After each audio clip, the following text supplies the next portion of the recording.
No, we're not crazy. This comparison makes sense. That's right, Jeff Glucker from Auto Trader and all the flies surrounding me. We think there is a consideration to be made for saving bucks in the sports car space. So we want to see if the Subaru BRZ is worth the price and horsepower drop over the 4-cylinder Supra Micah from Kelley Blue Book. I have a suspicion I already know my answer, but let's find out. Yeah, let's dive in and check it out.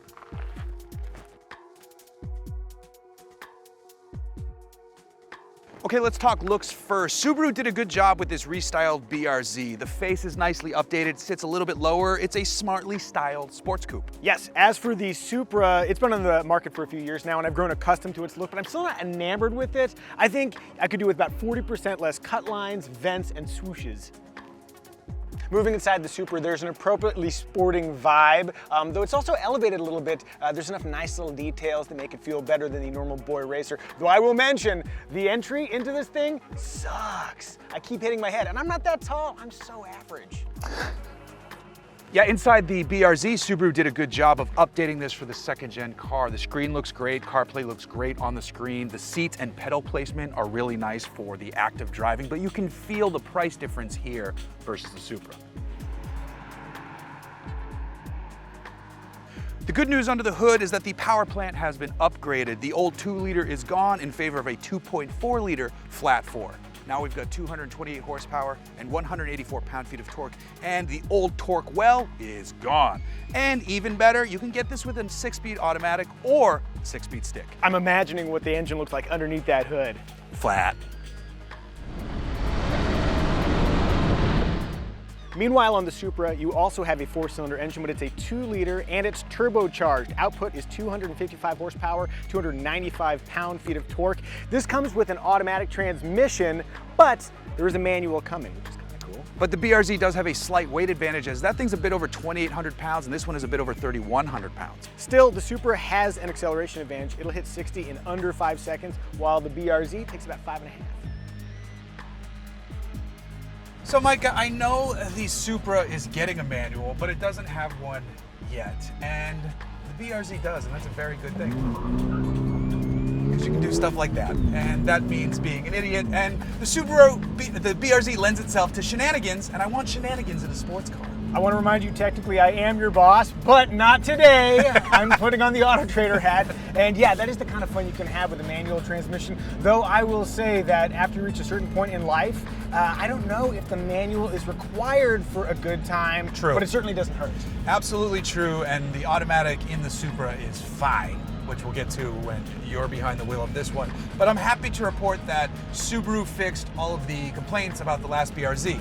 It had that weird dip in torque in the middle. This doesn't have that. This pulls hard through the rev range all the way to its 7,500 RPM red line. The steering feel is great. These seats are super comfortable. I'm 6'3", I have great leg room, I have good headroom. I could wear a helmet in this on a track, which is, you know, something you consider with a sports car. One thing that's jumping out to me that's really interesting is that even though this is objectively a smaller vehicle than the Supra, it feels much more open. It feels substantial. Yeah.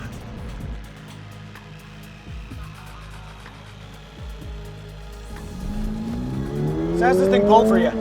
It pulls nice and hard. The shifts slot neatly into place. The steering feel is great. The brakes feel great. I mean, it's definitely a sporty machine tuned very well. It's everything you want out of a car like this. It's not gonna crush you with horsepower, but it has enough to have a lot of fun. And I think it sounds pretty fun too. It does sound good. Yeah, that's not a bad noise when you get on it. By the way, one thing I like too is that with those aggressive shifts where you're kind of doing that push effect, you know, like pop, touch. The Supra does duplicate that feel, but for some reason it feels a little just artificial when you put it in sport mode. It's trying to give you that sensation. When we get in the Supra, I'll show you. All right, let's do it.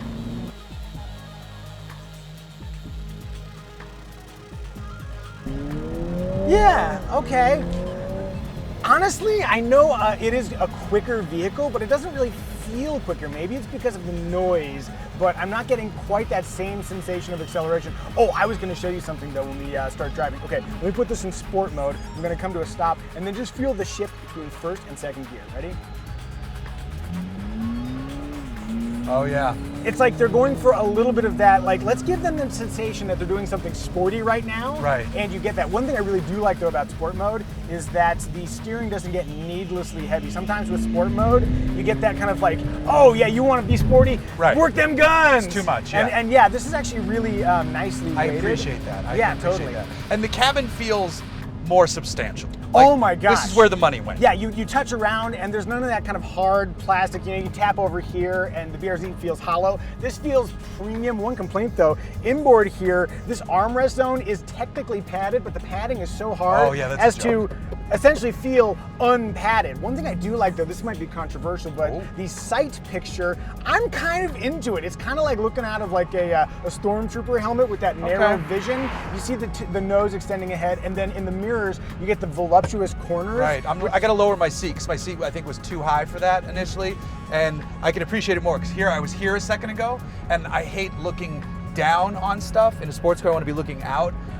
So that's a little bit better. I like a bit more openness of the BRZ, but I can appreciate what you're saying. Yeah, there is something to that. One thing I did note though about the steering, so it is a fairly quick ratio, but one thing I noticed, check this out.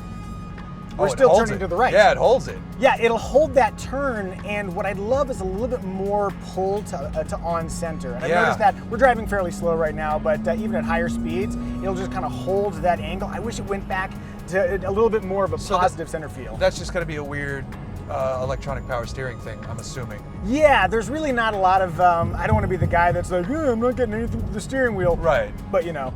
Yeah. One thing you don't have in this car that I have in the BRZ, back seats. Back seats, that's true. And as a father, I really do like the idea that in a pinch, I could put a kiddo back there. I also don't have a third pedal, and I do like using that. So, but what that does free me to do is left foot brake. Do you ever left foot brake? So I left foot brake in certain situations, yes. Generally on the road, I don't do it. And I don't really do it in road sports cars. I do it more in like gravel rally car situations. Yeah, I will say that the lack of the third pedal does give you the option to practice your left foot braking. Sure. And just for fun. Oh my God, good. That's good brakes. The brakes feel pretty good. Floored. You know what? I would say that there's enough power there, but the problem is that the exterior makes a certain statement of intention, and that intention of like, oh man, this thing's gonna be fast, is not really backed up by the amount of acceleration. I'm not hung up on horsepower and numbers, but I do like cohesion in a package. And I love it when the exterior and the interior and the performance are all aligned, and I feel like there's just not quite enough push for the way the exterior looks. I think that is a very valid statement. Like the 3 liter backs it up a little bit. What does that have, like 350 something horse? Yes. Yeah, that's a big difference, obviously, but I agree with you. Yeah, the looks don't match so much. Whereas the BRZ looks like a cute sports car, and it is. Exactly. I'm gonna end on a compliment though. I like the seats. For my air quote athletic build, they fit me really nicely. How about you? Yeah, I think the bolster on this one is just cranked a little bit. Yeah, I'm relaxing the bolster right now. I'm sinking into it a bit more. It is a very comfortable seat. I like the Subaru seats better, but these are good seats.